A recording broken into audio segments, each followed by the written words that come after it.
Radio de la fonction publique, alors qu'il est en détention depuis plus d'un mois, le président du Dynamique Unitaire, principale coalition syndicale des fonctionnaires, également président du syndicat national des enseignants-chercheurs, Jean-Rémy Yaman, au fond de sa cellule de prison où il réside depuis le 2 mars dernier, a écrit une lettre adressée à l'opinion publique le 8 avril 2022, lue par le syndicaliste Roger Abessolo lors d'un point de presse.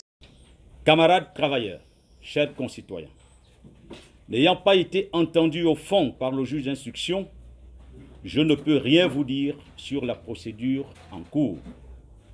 Je reste néanmoins convaincu que lorsque le juge m'entendra, tous les masques tomberont et la vérité jaillira. Car je puis vous assurer, sur la base de la définition de l'abus de confiance, je cite, « délit consistant à tromper la confiance d'autrui, notamment à détourner des objets ou des valeurs confiées à titre précaire », fin de citation.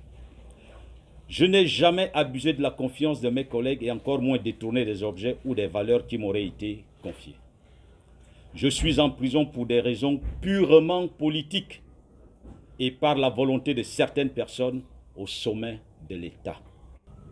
Je reste fidèle à mes convictions, à mon combat de défense des intérêts des travailleurs, des retraités civils et militaires et du mieux vivre de l'ensemble des Gabonais. Sachez que je ne vous trahirai jamais. Je ne trahirai jamais notre noble combat. Je défendrai toujours la justice et la vérité, quoi que cela me coûte. Je ne regrette pas les 24 années de lutte syndicale, aussi bien au syndicat national des enseignants et chercheurs SNEC qu'à Dynamique Unitaire DU au regard des victoires engrangées, parmi lesquelles la multiplication par 8 de la prime d'incitation à la recherche PIR, entre 2000 et 2015. Les régularisations des situations administratives et rappels soldes. Que dire, chers camarades, des parcelles d'Angondé dont certains sont devenus volontairement amnésiques, oubliant que pour les obtenir, il a fallu lutter contre la Société nationale immobilière ASNI, soutenue par les gendarmes.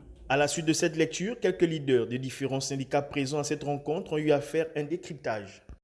Le procureur de la République, sorti de l'École nationale de la magistrature, et d'ailleurs, vu que j'étais au tribunal avant-hier, je demandais également que je saisis le directeur de la magistrature pour qu'il nous explique cette disposition. Parce que jusqu'à présent, j'ai interrogé des juristes pour savoir est-ce que c'est possible, dans le cadre d'un litige qui oppose un client à une société, que le client choisisse de porter plainte à un agent ou un responsable de la société.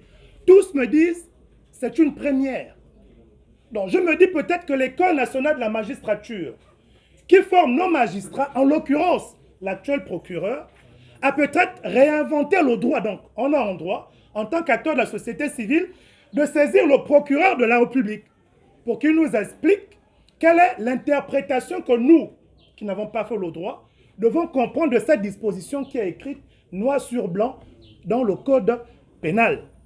Tout le peuple gabonais devait se lever comme un seul homme pour dire non et exprimer leur soutien à ce compatriote qui est arbitrairement radié et arbitrairement emprisonné.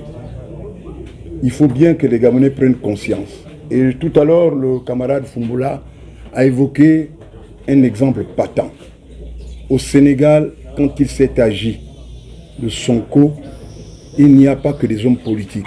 C'est tous les Sénégalais qui ont exprimé ce jour un rejet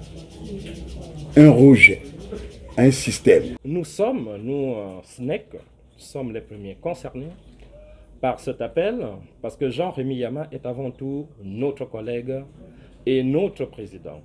Et à ce titre, nous annonçons d'ores et déjà à nos collègues que la journée du lundi 11 avril est déclarée journée école morte sur toute l'étendue du territoire national.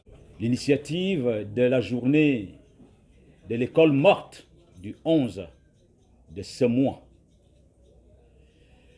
J'invite tout le corps enseignant, qu'on soit de la formation professionnelle, de l'éducation nationale, du ministère des Affaires sociales, de l'enseignement supérieur, et que sais-je encore, de respecter ce mot d'ordre. Mieux, j'invite les travailleurs gabonais, même si vous n'êtes pas enseignant, restez chez vous pour marquer votre solidarité à notre défenseur charismatique de nos droits, Jean-Rémy Yama. Parce que Jean-Rémy Yama est un acteur de la société civile. D'ici là, il y aura d'autres actions. Ne vous faites pas désirer. Répondons spontanément, comme nous l'avons fait la dernière fois au tribunal. Et lors des prochaines actions également, répondons de manière spontanée. Pour que ceux qui ont dit à Malanda que les uns et les autres ont été arrêtés, que personne n'a réagi, qu'ils changent leur logiciel en comprenant qu'avec Jean-Rémy Yama, la même chose ne va pas se reproduire. Rappelons que pour montrer leur soutien à Jean-Rémy Yama et réclamer sa libération, les leaders syndicaux appellent à la journée école morte.